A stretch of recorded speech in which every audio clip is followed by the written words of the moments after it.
Hi, my name is Nikki Tibbetts, and for my final presentation for EDU 6201, I'm going to take a deeper look inside higher education based on the 3 interviews I conducted throughout the semester.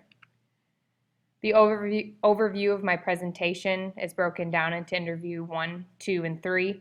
For interview 1, I had 1 candidate, and I will discuss her and her institution, their mission statement, formal and informal structures, decision-making, and enrollment. For interview 2 and 3, I had a different candidate and a different university where I will discuss the interviewee, her institution, their mission statement and motto, federal and state involvement. And then for interview 3, I discussed public engagement, opportunities, and how the university and universities overall contribute to the public good. Interviewee 1 is the Dean of Arts for the Humanities and Social Sciences Division since December of 2013. She was head of the English department for 4 years, associate department head for 4 years, professor of English for 22 years. She received the Excellence of Service Award in 2013 and holds her master's from UNC Chapel Hill. I will refer to her as Dean RN. In our first interview, we discussed how the college is over 50 years old. It originally started as a technical college. Since then has grown to 5 campuses in the surrounding Raleigh-Durham area. 1 in every 8 local citizens has attended this college, and there's over 70,000 students, part-time, full-time, or dual enrollment between high school and the local college. So it has grown immensely over time. The mission statement, according to our textbook from Hendrickson, the mission of an institution has long been believed to be important in the creation of the academic curriculum and the promotion of democratic ideals. That is important overall to the discussions that we had about mission statements, which I will get into how she elaborated on that in just a moment.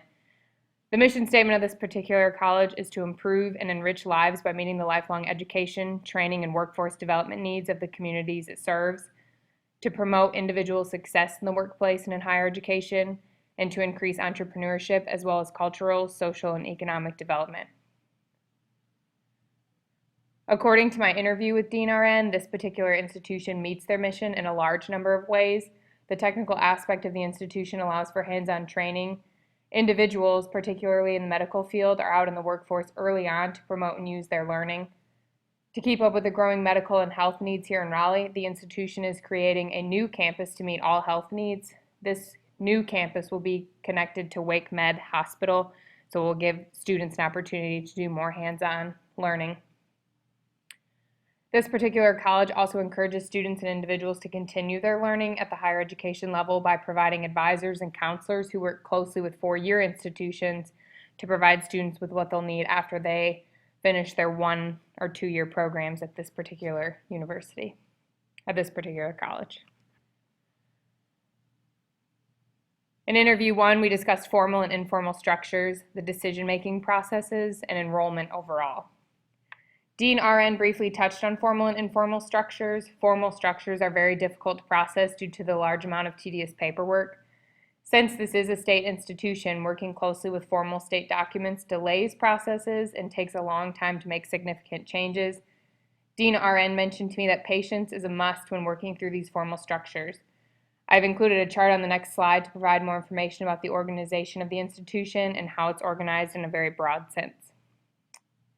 For decision-making processes, according to our textbook, Hendrickson mentions on page 49, so messy is decision-making in academic organizations that it has been described as similar to the garbage can. Dean RN mentioned that their decision-making processes are very clear and faculty are expected to follow the protocol for these decisions.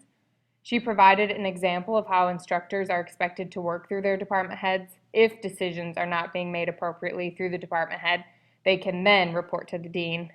This is a long process that does not happen very often because faculty and instructors know their part.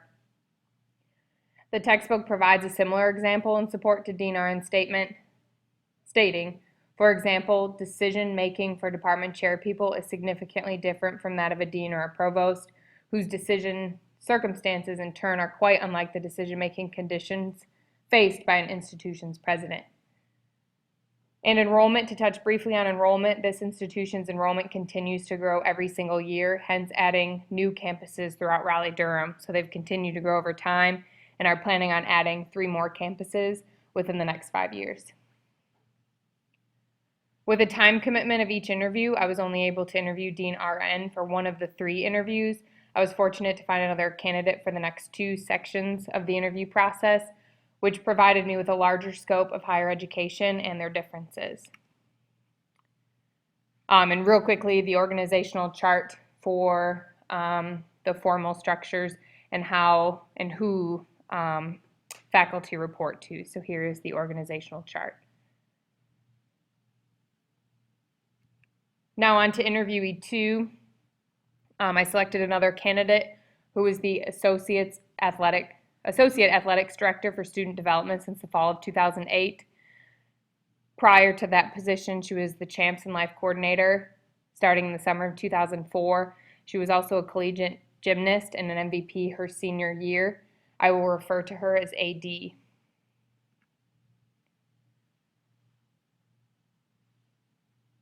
This particular university was built in 1936 with additional buildings and renovations added since.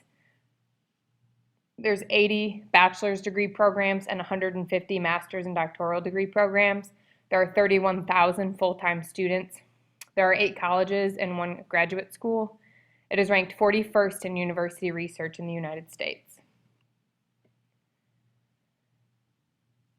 This particular university is a public land-grant university serving the Commonwealth of this particular state, the nation, and the world community. The discovery and dissemination of new knowledge are central to its mission through its focus on teaching and learning, research and discovery, and outreach and engagement. The university creates, conveys, and applies knowledge to expand personal growth and the opportunity, advance social and community development, foster economic competitiveness, and improve quality of life. Their motto is that I may serve.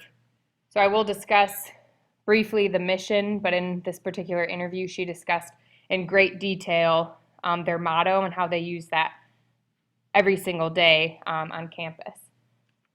So although the mission of this particular university is important to its growth, the community, and the students, she did talk greater about the motto, which is used every single day on campus. It is sent out throughout particular newsletters, and it is used throughout the world on their particular missions and events that they participate in. And I will talk about the motto with the public good in just a moment. But first, in our interview 2, we discussed federal and state involvement and how they're involved with scholarships, FERPA, and Title IX. According to the textbook, Hendricksig mentions on page 89 that the federal government is viewed as a source of research funding, student aid, and protection for civil rights and other freedoms. The AD talked in detail about how our institution appreciates the increased federal involvement for student aid. It allows a greater number of students to receive scholarships and help with their tuition. A lot of students might not attend her university if help wasn't provided due to the costs. The AD mentioned also how the government is helpful with FERPA and Title IX, but because of the confidentiality of these 2 programs, it makes the processes very long and there are a lot of rules that need to be followed.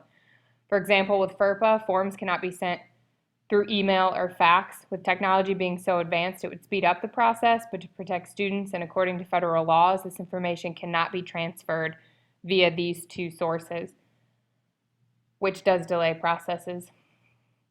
Also, with Title IX, has a lot of rules which must be followed. For example, if they have a situation of sexual abuse or assault among 2 of their athletes, both the victim and assailant must be given equal rights and equal attention throughout the process.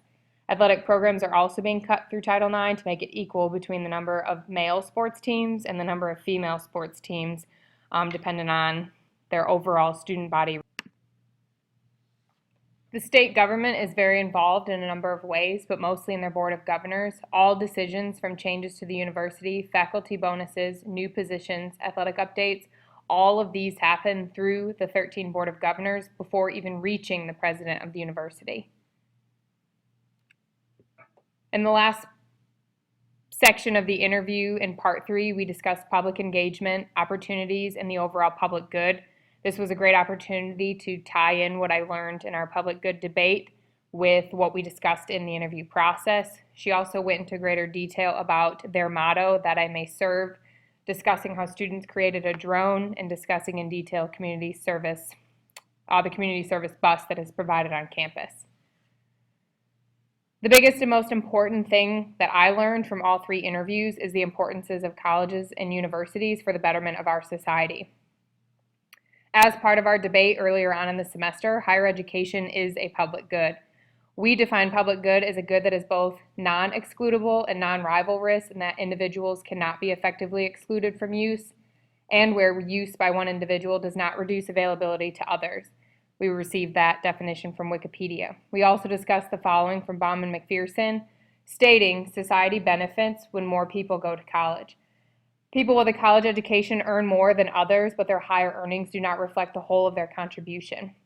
Higher education is a public good because of the many ways students contribute to our society while they are still in school, after they graduate, and even much later down the road. According to the AD during our interview, the students of this particular university serve their community and the world in a large number of ways. Student athletes travel around the world for a week to month-long camps to work with underprivileged children and teach them the fundamentals of a particular sport, sportsmanship, academic importance, and life skills.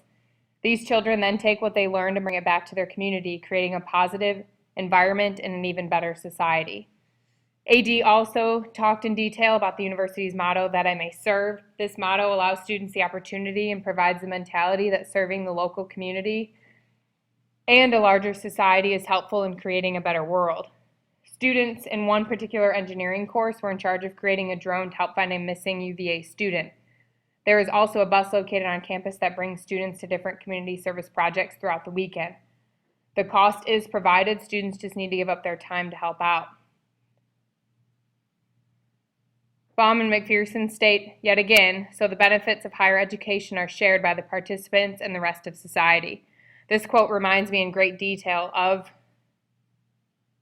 the opportunities that are provided by this university and how students are given the opportunity to benefit the rest of society and to share the knowledge and what they're learning within their classes within this university and overall. Creating an environment where students are learning more than just their undergraduate or graduate program classes creates and produces students who become better citizens and who promote a better world. I think this university fits that category in great detail. This is the end of my presentation. Thank you for watching. And here are my final references.